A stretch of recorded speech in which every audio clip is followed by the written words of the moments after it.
우리 저희 옆 사람하고 인사하시겠습니다. 주님의 은혜와 사랑이 가득하길 빕니다.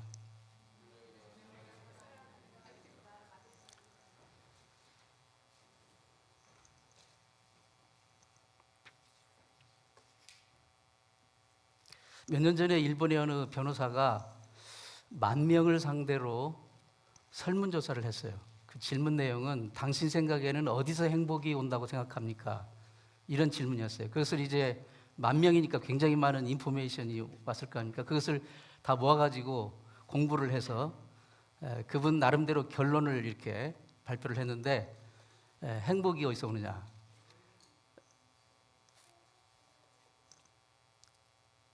그 운칠기삼이라는 그 일본말로 표현을 했는데, 그러니까 뭐냐면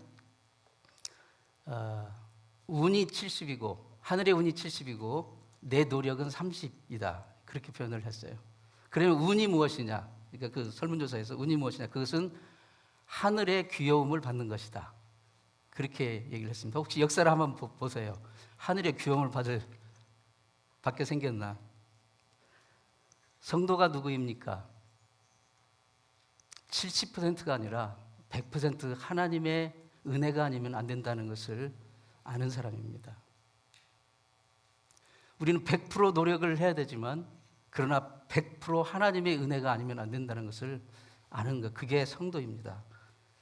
지난 한 해 어떻게 사셨나요? 지난 한 주간 어떻게 사셨나요? 예, 하나님의 은혜입니다. 하나님의 긍휼입니다. 하나님의 자비입니다.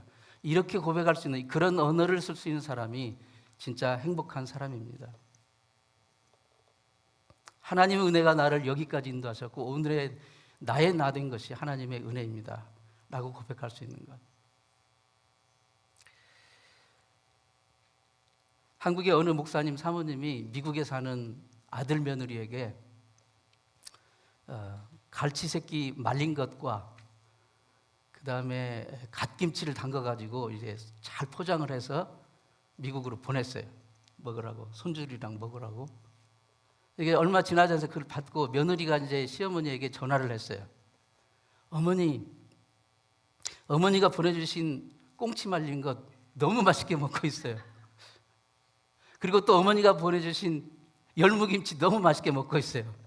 시어머니가 속으로 생각할 때, 야가 지금 갈치인지 꽁치인지도 구분 못하고 갓김치인지 열무김치도 구분 못하는데 감사하다고 하는 그 마음이 너무 귀한 거예요. 여러분, 열무김치, 갓김치 구분 못해도, 갈치 말린 건지 꽁치 말린 건지 구분 못해도 감사할 줄 아는 것, 그게 가장 귀한 것입니다. 우리 옆 사람에게 한번 인사하십시다. 내 옆에 앉아주셔서 감사합니다.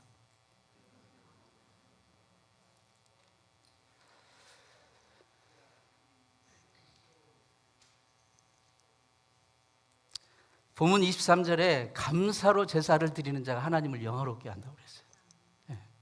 감사로 제사를 드리는 자, 감사로 예배를 드리는 자가 하나님을 영화롭게 하는 거예요. 다음 주가 무슨 날이죠? 추수감사주일이에요. 그래서 다음 주가 추수감사 기간이죠. 성경에 추수감사절이라는 말이 나올까요, 안 나올까요? 성경에는 없어요.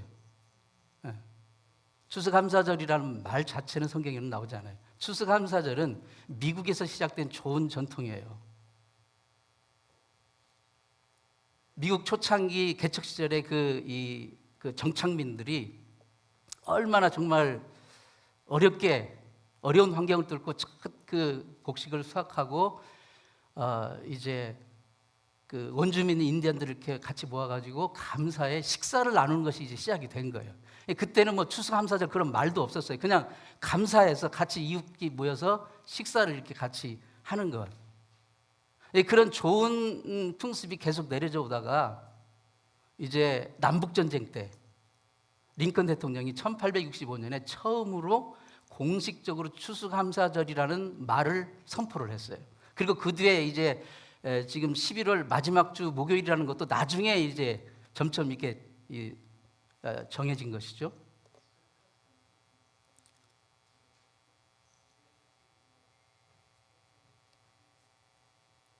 성경에 여러 절기들이 나와요. 성경에 여러 절기들이 나오는데 그 성경에 보면 이스라엘 백성들 남자들은 1년에 3차례는 꼭 내 앞에 보일지니라, 하나님 앞에. 근데 그게 3대 절기인 거예요. 3대 절기.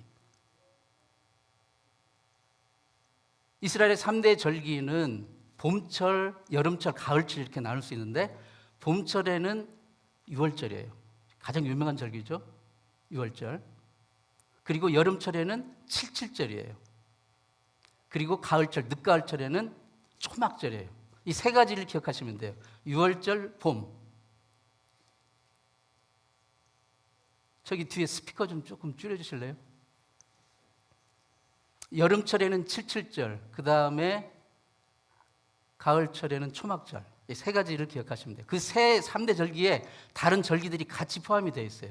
그러니까 봄에 그 유월절에는 여러분 무교병을 먹는다고 하잖아요. 그게 같은 기간에 있어요. 그래서 유월절하고 무교절하고 같이 포함이 되는 거예요. 유월절, 무교절 그때가. 그게 봄철에 있고, 그 다음에 그 여름철에 칠칠절은 77엔 49 플러스 1 해서 오순절이라고 돼요. 네, 칠칠절, 오순절. 그 다음에 가을절에 초막절. 초막절은 이제 그 나팔절 그리고 대속죄일, 초막절이 같이 묶여져 있어요. 그게 그러니까 나팔절이 7월 1일이고 유대력으로 7월 1일이니까 우리 서양력으로 7월 1일로 생각하시면 안 돼요. 가을쯤 되면 7월 1일이 나팔절이고 7월 10일이 속죄일이에요. 그리고 7월 15일이 초막절. 그러니까 이게 같은 한 주간에 있는 거예요. 그러니까 이게 같은 큰 카테고리로 초막절에, 가을에 해당돼요. 봄철에 그 유월절 무교절 때 봄철에 처음 열매를 거두는 시기와 맞물려 있어가지고 초실절이라고 돼요. 유월절, 무교절, 초실절 이게 같은 카테고리예요. 여름에 보리를 거두었다고 해서 보리를 거두는 시기와 겹친다고 해서 칠칠절, 오순절은 뭐냐면 맥추절이라고도 불러요. 네. 정리를 이렇게 하시면 됩니다. 절기로 이렇게 딱 하면 돼요. 그 다음에 가을절에 초막절 때 이제 그때 모든 곡식을 다 거둬들이고 거둔 곡식을 저장을 한다고 해서 수장절이라고도 해요. 그러니까 초막절, 수장절, 그리고 나팔절, 속죄일 이게 다 이렇게 묶어져 있는 거예요. 근데 그 어디를 찾아봐도 추수감사절이라는 말은 없어요. 근데 이 모든 절기에 공통적으로 흐르는 정신이 있어요. 그것은 뭐냐면 하나님이 이스라엘을 어떻게 구원하시고 인도하시고 보호하셨는지를 기억하고 감사하는 게 그게 모든 절기에 공통적으로 흐르는 기본 정신이에요. 그러니까 따로 감사절을 둘 필요가 없어요. 모든 절기가 감사절인 거예요. 모든 절기가. 이해하시겠죠? 그러니까 따로 추수감사절이라는 게 할 필요 없어요. 모든 절기가 하나님의 은혜를 기억하고 think and remember and give thanks. 감사드리라는 거예요. 그게 모든 절기의 기본 정신이에요.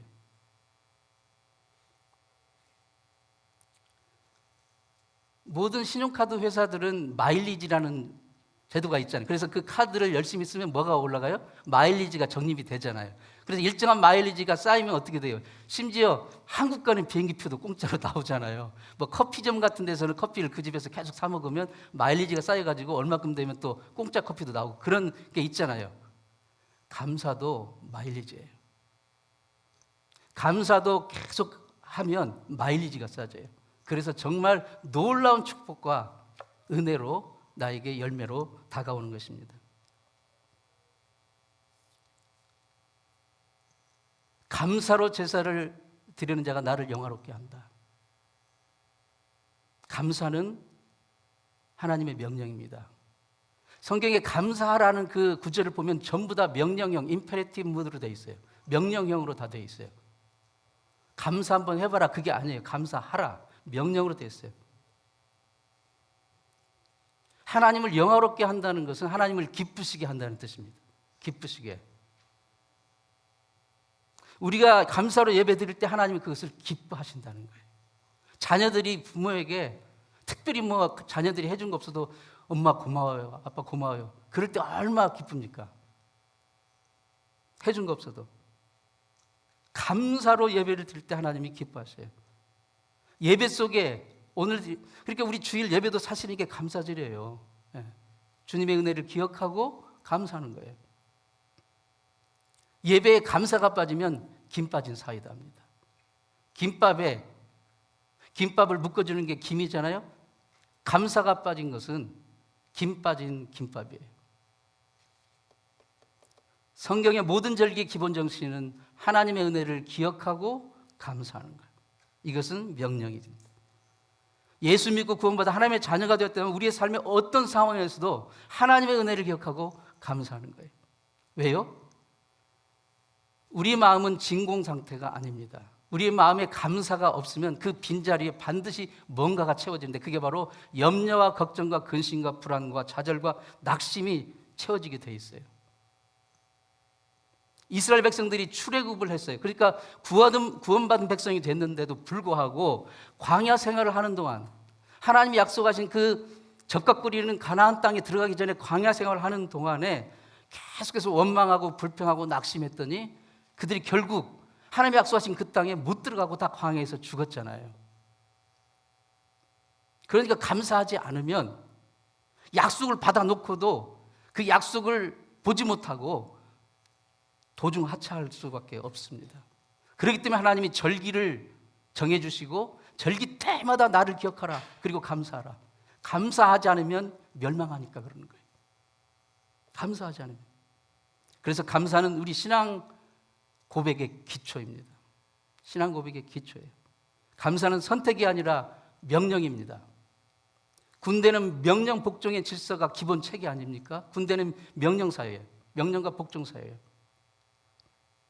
군대에서 이 명령 체계가 무너지면 군대가 될 수가 없어요. 소대장이 돌려가 앞으로 그럴 때 부하가 싫어 안 가 다리 아파 이래버리면 어떻게 돼요?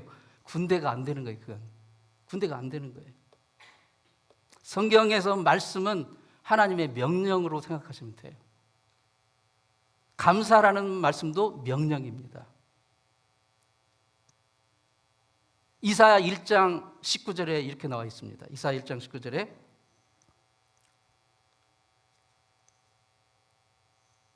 너희가 즐겨 순종, 하나님의 말씀을 즐겨 순종하면 땅의 아름다운 소산을 먹을 것이요. 하나님의 말씀을 그 명령에 순종하면 복을 받는다는 거예요.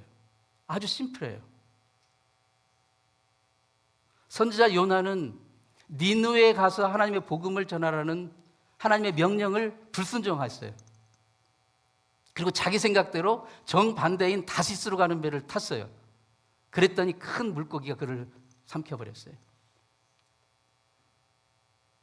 하나님은 하나님의 말씀에 불순종하면 어떻게 되는지를 요나를 통해서 아주 너무 극적으로 보여주시는 것입니다.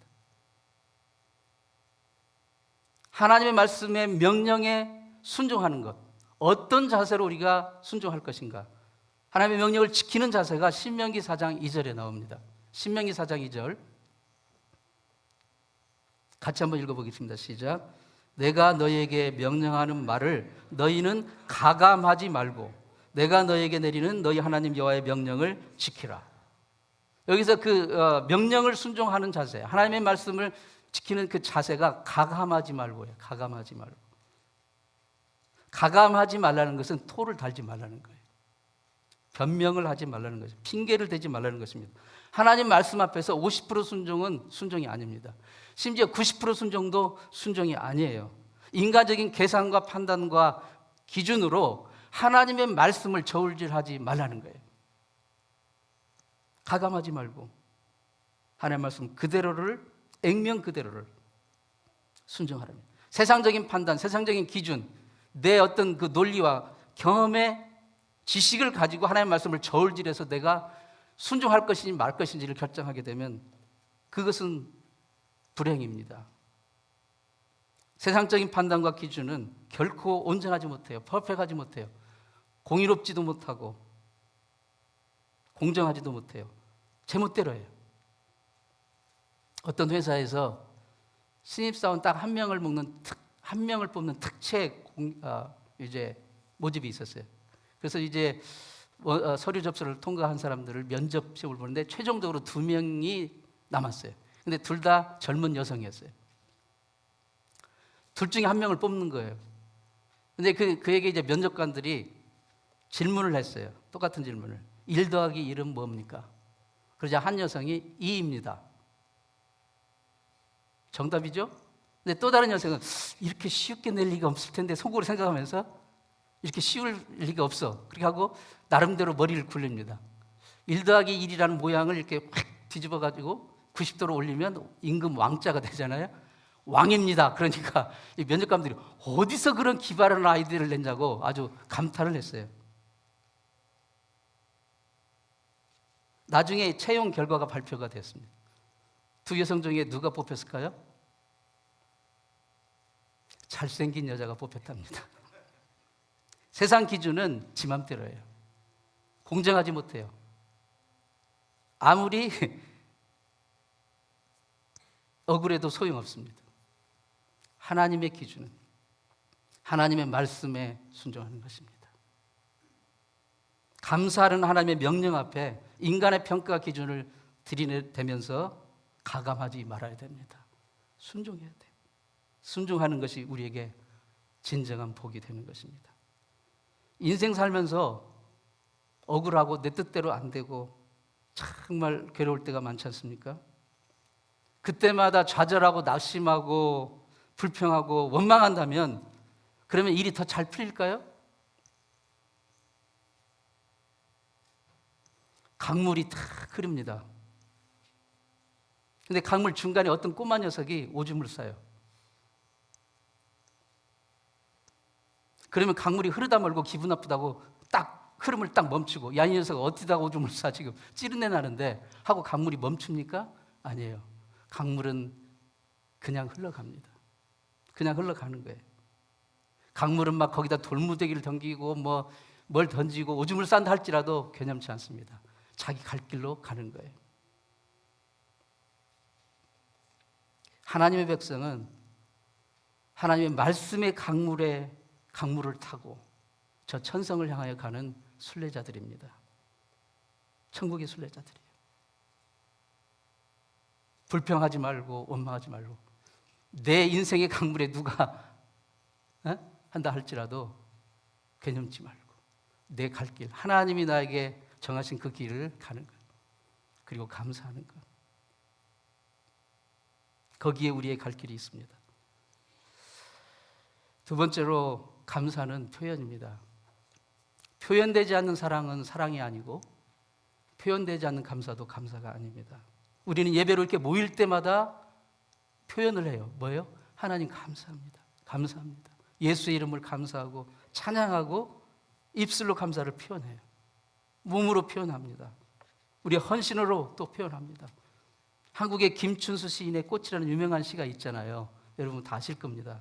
내가 그의 이름을 불러주기 전에는 그는 다만 하나의 몸짓에 지나지 않았다. 내가 그의 이름을 불러주었을 때 그는 나에게로 와서 꽃이 되었다. 표현을 해야 되는 거예요. 사랑도 감사도 표현을 해야 되는 거예요. 그것도 계속해서 표현을 해야 됩니다. 어느 날 아내가 남편에게 물었어요. 여보, 당신이 우리가 결혼하기 전에는 그렇게 입만 열면 다 사랑한다고 그냥 귀가 닳도록 얘기를 해주더만 우리가 결혼을 하고 나서 20년이나 됐는데도 단 한 번도 사랑한단 말을 안 해요. 그러자 남편이 정색을 하면서 말합니다. 여보, 이리 와서 좀 앉아봐.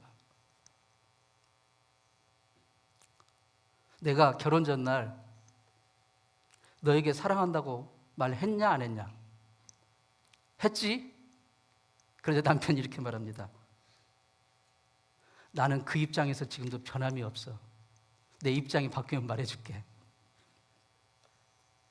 그 다음 날부터 아내는 남편에게 밥을 안 차려줘요. 남편이 왜 밥 안 차려줘? 왜 밥 줘? 어저께 먹고 왜 또 먹어? 내가 입장 바뀌면 말해줄게 나도. 표현하지 않는 사랑은 사랑이 아니고 표현하지 않는 감사는 감사가 아닙니다.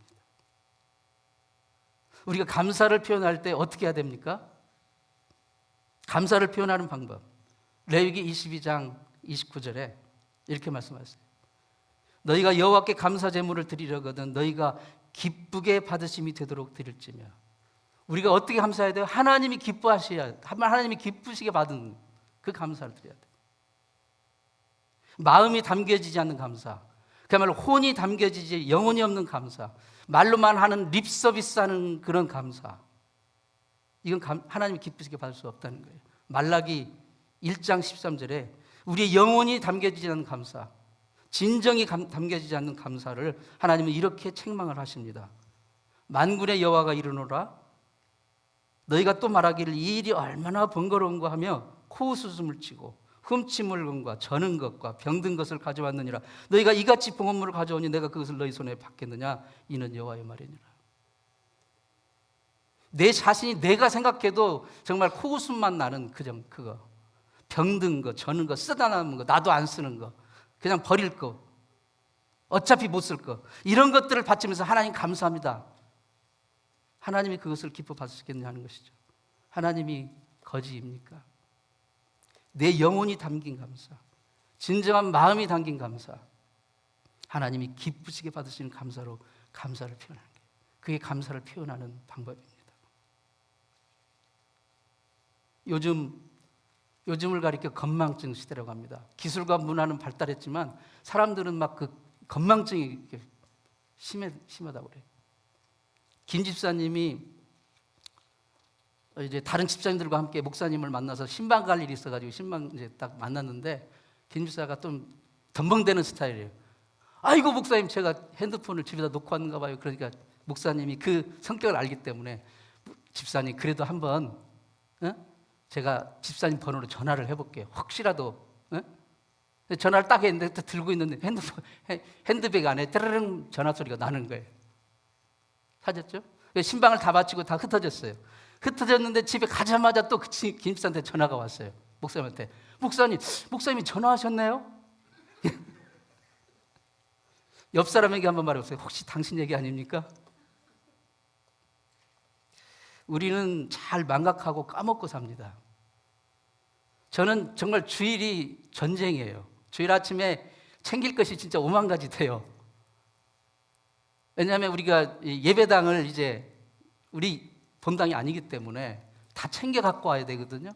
그러니까 항상 한 가지씩 빠져요.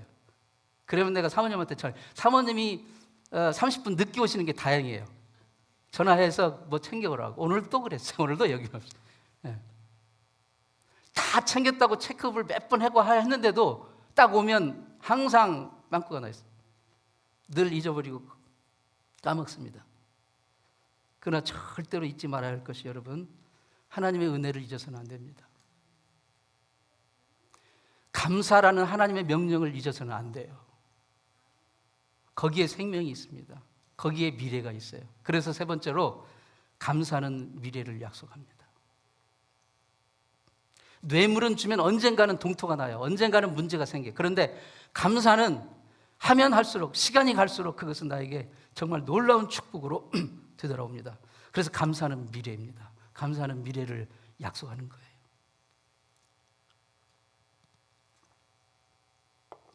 광야를 통과하는 이스라엘 백성들에게 불평하고 원망하는 자는 하나도 없이 다 그 땅에서 죽었어요. 그러나 감사하는 자만 결국은 하나님이 약속하신 땅을 밟았어요. 하나님이 놀라운 축복을 약속해 주시는데도 그 약속을 우리가 보지 못하고 도중 하차해 버리는 거예요. 감사하는 자는 미래가 있는 거예요. 미래를 약속하는 거예요. 자식이 엄마에게 엄마 왜 나를 낳았어? 이렇게 고생시키려고 나를 낳았어? 왜 이렇게 찢어지게 가난한 집에 나를 낳았어? 라고 하는 자식과 엄마 아빠 날 낳아줘서 고마워요. 엄마가 내 엄마인 게 고마워요. 아빠가 내 아빠인 게 고마워요. 이렇게 말하는 자식과 둘 중에 어느 자식에게 미래가 있습니까? 감사가 미래입니다. 감사가 미래를 약속하는 거예요. 역대상 17장 17절에 하나님이여 주께서 이것을 오히려 작게 여기시고 또 종의 집에 대하여 먼 장래까지 먼 미래까지 말씀하셨사오니 여호와 하나님이여 나를 존귀한 자들 같이 여기셨나이다. 이 장면은 왜 이렇게 뜬금없는 장면일까 하실 텐데요. 좀 배경 설명이 필요합니다. 이 장면은 그 유명한 하나님의 다윗 언약이라는 데이비딕 커비넌트라는 그 다윗 언약이라는 그 대목입니다. 선지자 나단 선지자를 통해서 하나님이 다윗과 그 다윗 자손에게 부어주신 하나님의 놀라운 그 은총과 축복, 그를 통해서 메시아가 나오시는 그런 놀라운 약속을 하시는 그 정말 역사적인 장면인데, 이때 특히 이때 다윗이 감사와 감격을 어린 반응으로 표현을 하는 장면인 거예요. 근데 이 대목에서 특히 종의 집에 대하여 먼 장래까지 말씀하셨습니다 라는 이 구절을 주목해 봐야 됩니다.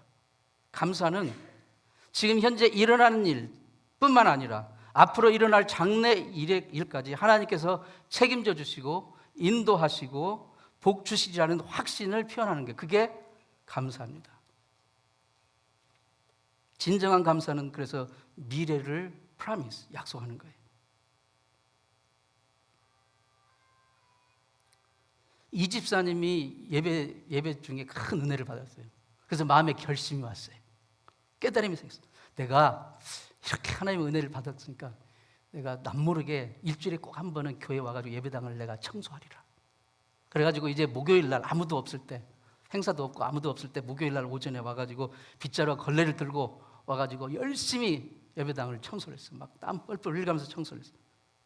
이게 막 한참 청소를 하다 보니까 막 이마에서 막 몸에서 땀나고 그래가지고 잠시 좀 빗자루를 내려놓고 좀 이제 이 의자에 앉아가지고 쉬면서 기도를 하고 있는데, 갑자기 딱 문 열리지만 딱 누가 들어오는 거예요. 보니까 그 뺀질뺀질하는 박 집사가 들어오는 거예요.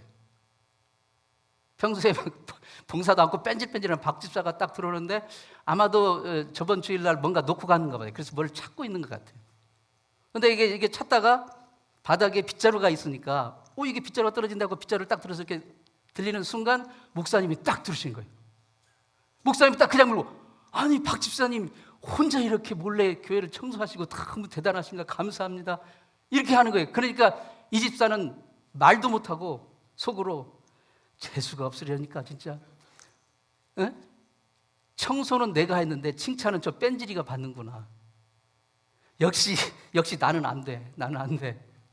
해필이면 목사님이 내가 청소할 때 안 들어오시고 저 박 집사가 빗자루 들고 이랬을 때 이걸 보시고 저를 칭찬하는 걸 보니까, 내가 다시는 교회 청소하나 봐라. 이런 생각을 하니까 속이 더 부글부글 끓는 거예요. 그런데 금방 생각을 고쳐먹었습니다. 내가 청소하려고 맘먹었을 때 원래 목사님 보여주려고 한 거 아니지 않나? 내가 사람에게 칭찬받으려고 한 거 아니잖아. 하나님의 은혜 받아가지고 정말 그 은혜에 감사해서 아무도 모르게 하려고 했던 거 아니냐? 근데 왜 내가 금방 그걸 보고 또 시험에 빠져가지고 그럴 필요가 없거든. 하나님이 나를 보시고 계시고, 그리고 내가 하는 일을 하나님이 기뻐하시면 그게 가장 귀한 거 아닌가? 하나님, 내가 한 봉사를 사람 눈에게는 가리시고 하나님이 보시고 하나님만이 나를 복주시는 것을 기대하게 하시니 감사합니다. 이게 감사는 미래를 여는, 미래를 약속하는 것입니다. 그런 말이 있습니다. 한번 따라해 보실까요? 감사한 게 있어서 감사한 게 아니라 감사하니까 감사한 게 생기더라. 그렇습니다. 농부는 아무리 힘들고 배고파도 종자 씨앗은 먹지 않습니다. 왜요? 종자 씨앗이 미래이기 때문에 그래요. 종자 씨앗마저 먹어버리면 미래는 없는 거예요. 성도에게 있어서 아무리 인생이 힘들고 어려워도 감사를 먹어버리면 안 돼요. 감사를 잃어버리면 안 돼요. 왜냐하면 그게 우리 신앙의 종자 씨앗이기 때문에요. 감사의 미래가 있는 거예요. 고린도후서 9장 6절 말씀에 이것이 곧 적게 심은 자는 적게 거두고 많이 심는 자는 많이 거둔다는 말이로다. 각각 그 마음에 정한 대로 할 것이요 인색함으로나 억지로 하지 말지니 하나님은 즐겨내는 자를 사랑하시느니라. 심은 대로 거둔다는 것은 하나님의 법칙입니다. 불평 원망을 심으면 불평 원망을 되로 받게 돼요. 감사를 심으면 감사와 풍요로움을 되가 뭡니까? 30배, 60배, 100배로 받게 되는 거예요. 매일매일의 삶이 하나님께 드리는 감사의 예배가 되기를 바랍니다. 매일매일 감사의 예배를 드림으로 하나님을 기쁘시게 하는 진짜 천국 백성 되시기를 축원합니다.